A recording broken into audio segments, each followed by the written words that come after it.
శ్రీవారి లడ్డూ ప్రసాదానికి వినియోగిస్తున్న నెయ్యిలో కల్తీ జరిగిందని దేశంలోని అత్యంత ప్రామాణిక ల్యాబ్ స్పష్టంగా పేర్కొంది.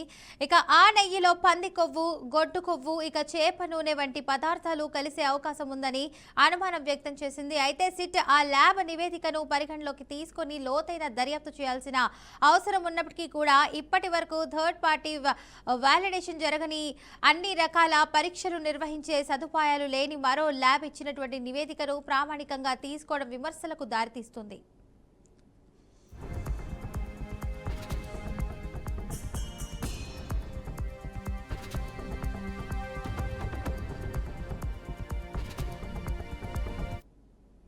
ఆ ల్యాబ్ నివేదిక ఆధారంగా నెయ్యిలో పంది కొవ్వు, గొడ్డు కొవ్వు, చేప నూనె కలిసే అవకాశాలు చాలా తక్కువని తేల్చేయడం విస్మయాన్ని అయితే కలిగిస్తుంది. ఇక ముఖ్యంగా ఆ నెయ్యిలో గొడ్డు కొవ్వు, చేప నూనె కలిసాయో లేదో పరీక్షించే వ్యవస్థ తమకు లేదని, తాము ఉపయోగించినటువంటి PCR పరీక్ష విధానంలో అయితే నెయ్యిలో 10% లేదా అంతకంటే ఎక్కువ పంది కొవ్వు కలిస్తేనే గుర్తించగలమని ఆ ల్యాబ్ స్పష్టంగా పేర్కొన్నప్పటికీ సిట్ అదే నివేదికను అయితే ప్రామాణికంగా తీసుకోవడం ప్రశ్నార్థకరంగా మారింది.